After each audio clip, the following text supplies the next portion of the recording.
guys, it's Jake here at Canadian Cutting Edge. It's Fixed Blade Friday. This is the Sanrenmu S725, and it sold so fast at GearBest that they're sold out.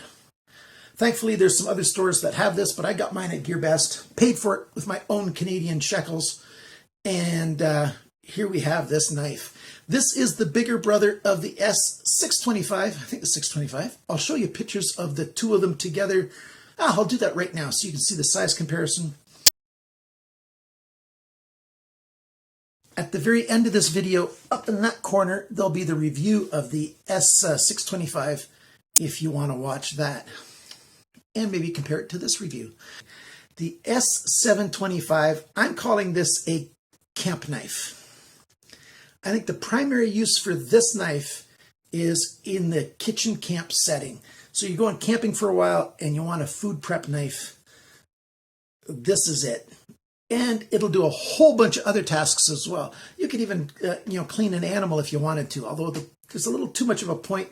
You'd like it a little bit more upswept. But yeah, you could do all kinds of stuff with this. What do we have? We've got 8CR14 MOV stainless steel, which is a good budget stainless steel. Is it the best? Of course not. But it's a good, solid, budget stainless steel.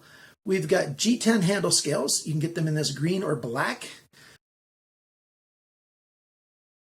We've got a 90-degree angle here, this protrusion with some jimping on it, with a hole in for a lanyard. And so you can use that for grip if you need to. Or, if you needed to persuade something or somebody, you've got that end to do that with. It's not the best for crushing stuff because it comes to a point, but it works. We've got a nice little divot here with jimping in it for your thumb to rest in for doing some prolonged cutting. Works well for that. You can do some nice pinch grip to do some more delicate cutting if you need to. Like I showed before, the various grips work quite well with this knife. It's a high saber grind, that's a flat grind. Some people might want to call this a full flat grind because there's no flat area up here on the spine. This swedge takes care of that. So you got a flat grind all the way up and then a swedge. So if you call this a full flat grind, I'm not going to take you to court. We've got a nice little Spanish notch here, aka sharpener's choil. That gives lots of room so you can sharpen the knife right to the end and not mess it up.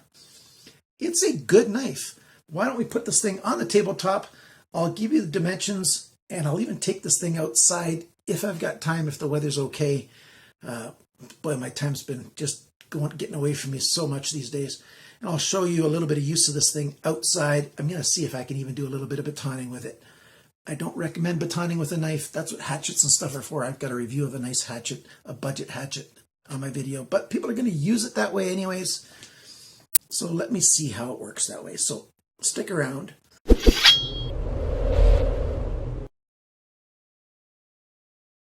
So 8CR14's got a Rockwell hardness in the high 50s, 58, 59, something like that, depending on how well they hardened it and tempered it and everything.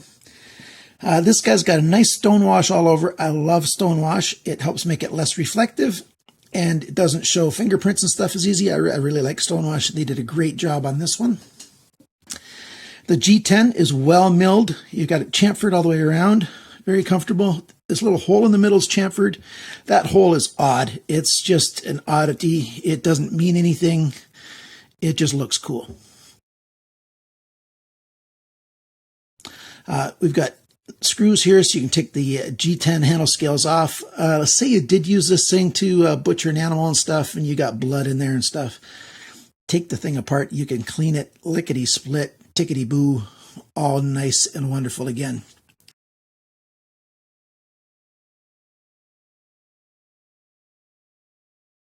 They even chamfered the edge of the steel here. Very comfortable for your thumb right there. I like this knife quite a lot.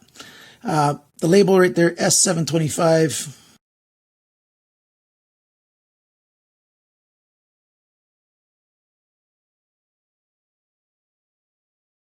That says Sanrenmu. That's their logo in the Chinese characters with the R on there. Yeah, it's nice. Sheath, ABS plastic. It's not Kydex or anything. It's an ABS plastic. This little 9-point standoff. Now, I've reviewed a few of these Sanrenmu knives recently, so watch some of those videos for a bigger explanation of this. I just like this. Your belt fits in here. 1.6-inch belt, 40-millimeter belt can fit through there, and then you lock this in whatever one of 9 positions will hold the knife on the angle that you want. It holds quite well, snaps in. It's not making noise when I try to shake it around. Very good. There's a hole down here for drainage if you get water in there. And yeah, it's just a well-made sheath. It does stand off a little more than I'd like. And I mentioned on a different one how to make that smaller so that it doesn't stand off your body as far and make it as obvious that you've got a knife on you. So we'll put that away. Now let's do the dimensions on this knife. The cutting edge, so from the front of that sharpener's choil to the tip, 9.5 centimeters, 3.74 inches. So that's 3 3/4 inches blade. The blade length, so from the tip of the G10 right there to the tip of the blade, 9.75 centimeters, 3.84 inches, so 1/10 of an inch longer. So it's not that 9.9 that you might see on a website somewhere. The blade thickness is 3.7 millimeters. That's 0.1455 inches. So good thick stock, looks thinner because of that swedge. Good solid blade here. The blade depth, that's this distance. And from the spine right here to the edge, that's the biggest distance because this comes down, makes it smaller. So right there, 3.75 centimeters, 1.48 inches. The thickness of the edge behind the grind, this is awesome, 0.46 millimeters, that's 0.018 inches. So under 0.5 millimeter thick behind the grind, that really helps us be an awesome slicer. Still has a factory edge on here, and I use this knife to do a fair bit of cutting, and it's done quite well. I have to sharpen it, or at least put it on my sharpener to get you the angle of the grind, but the angle of the grind looks quite even all the way around. Just from my naked eye experience, it looks like it's about 23 or 24 degrees on the angle. I like it to be closer to 20. And, it's pretty good all the way up to the tip even. They did a nice grinding job of the cutting edge on this knife. So that's that part. Let's talk about the handle. The handle length right here is 11.73 centimeters. That's 4.62 inches. The handle thickness is 1.53 centimeters. That's 0.6 of an inch. That's good. I like it. That kind of thickness makes it really good and solid in the hand. I'd actually like it to be slightly thicker, for this fixed blade knife. I like my folding knives, around 1/2 inch, but some of my fixed blades, I like them to have a little bit of substance to them right there. The handle depth, that's this measurement right here. That's 3 centimeters. That's 1.18 inches. The grip area, so that's between my thumbnail there and this thumbnail here, 9.66 centimeters, 3.8 inches. The total length of this knife from tip to tail is 22.5 centimeters, 8.85 inches. So just under a 9-inch knife. It weighs 170 grams. That's 6 ounces. 6 ounces to carry this nice big size knife around. That's not too much at all for what you get. You add this in and it is 254 grams, 8.95 ounces. So just under 3 ounces for the sheath. So just under 9 ounces altogether. That's not too much. Not in my book. Not at all. Where can you get this? Well, if GearBest gets it back in stock, you're going to pay $30 for it at GearBest. Right now, you can get it at en.sanrenmu.com. That's sanrenmu.com's English website. $33 US. DHGate, which I'm not going to recommend that you shop at, but I'm not going to say don't either. I've bought a few things at DHGate. It's one of those organizations that anybody and their dog can sell on it, just like on eBay. And I don't like eBay. You can get this on eBay as well, but I really hate eBay. But the customer service does end up being right in the long run after you've got eBay to come onto your side usually, but DHGate is okay as well. $28.77 on DHGate. I didn't get a price on eBay, but if you can get it elsewhere, I would suggest that you do. In Germany, there's a store called Messer & Co. There, it's almost 36 euros, 35.9 euros. So, you know, get it where you can for the price that suits you if you want something like this. It's got a really good hand feel. My hand didn't get hot or tired using this, well, except for as tired as arthritic hands can get. So just look at my fingers. You know, I'm starting to get arthritis on that one. And, you know, this one's going bad too. My left hand is a little bit behind. That's not arthritis though. That's just I was born with my finger that way. So yeah, I'm getting a tougher time handling knives, but it feels really good in my hand. I like that hole there, especially they got that milling in there. It almost looks like it could be a wrench. I wouldn't recommend it unless you tried to drive it like this, but with the blade exposed, I wouldn't be wrenching nothing.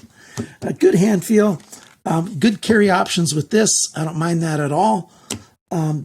You could even take this off and put on some other kind of carry system that you can add on to this. Like I said, I call it a camp knife because I think that's how I would recommend that it's being used. And it's a nice little beast of a knife. The smallest one, if your hands are just too small for this knife, the 625 is a really good choice. One of my brothers-in-law has the smaller one, and I'm keeping this bigger one, and I just like it an awful lot. It just fits my hand very well. My hands are right on the borderline between large and extra large for North American glove sizes if you're going glove shopping. That's in Europe between 10 and 11 for your glove sizes in Europe. That's the size of my hand, so that tells you a little bit about how big it is. And you can still get the 625 at GearBest. So I'll have links down below for the 625 and the 725. So there you go. Yeah, that 625, it's the exact same knife. Well, not exact. The hole here doesn't have that little weird jimping in it on the 625, but it's very much the same knife. I like them both. Watch my outdoors playing with this knife. And once I get back from that, I'll show you how well it cuts. Okay, I live in town here, so there might be a little bit of road noise.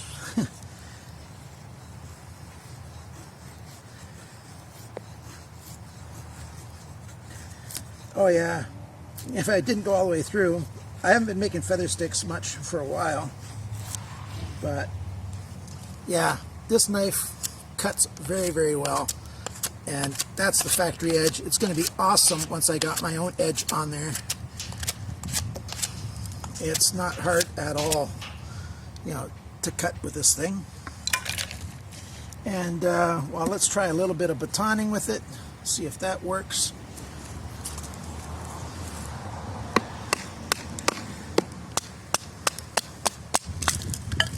Now, I always suggest to baton small stuff, not a big, huge thing, nothing more than half of the blade, preferably only about a quarter of the length of the blade. That's going to keep you from damaging your knife, because you want your knife to last. I know I want my knife to last. And in any case, when you're batoning, you're going to want to get small stuff. So, but batoning with this is quite easy. And it just cuts very, very well. You can get yourself a lot of shavings quite easily to start a nice fire.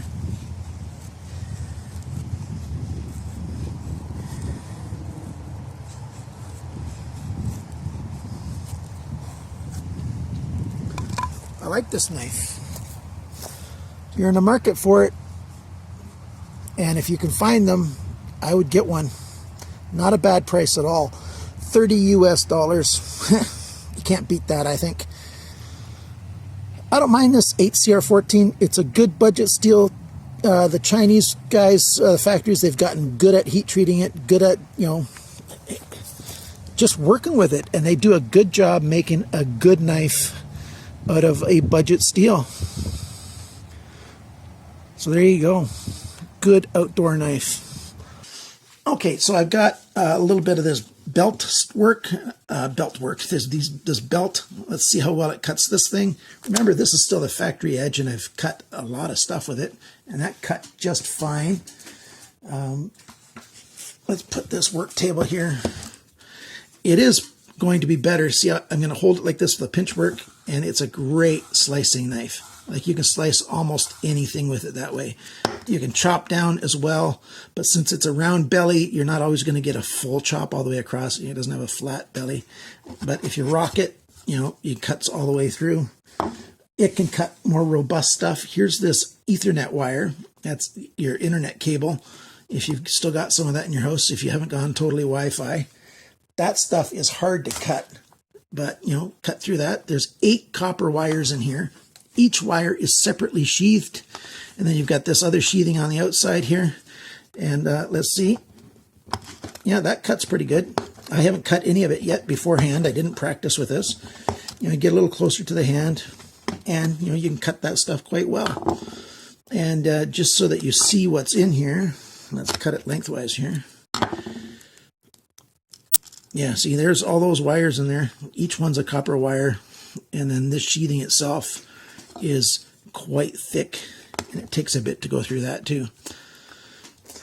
Does it cut paper still? Well, now that I've cut that metal and stuff, let's see how the edge still is.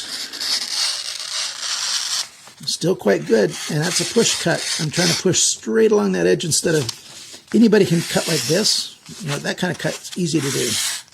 But if you just stay on one spot and push in, that's much harder. You need a better edge for that. And a big part of that is because how thin it is behind the grind. Well, I'm going to sharpen this puppy up, and I'm going to be using this one for quite a lot of camping. Probably not any more this calendar year, but next year. Thanks for watching, guys. Thanks for liking, sharing, commenting, and subscribing.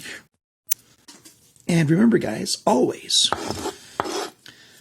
cut towards your chum, not your thumb.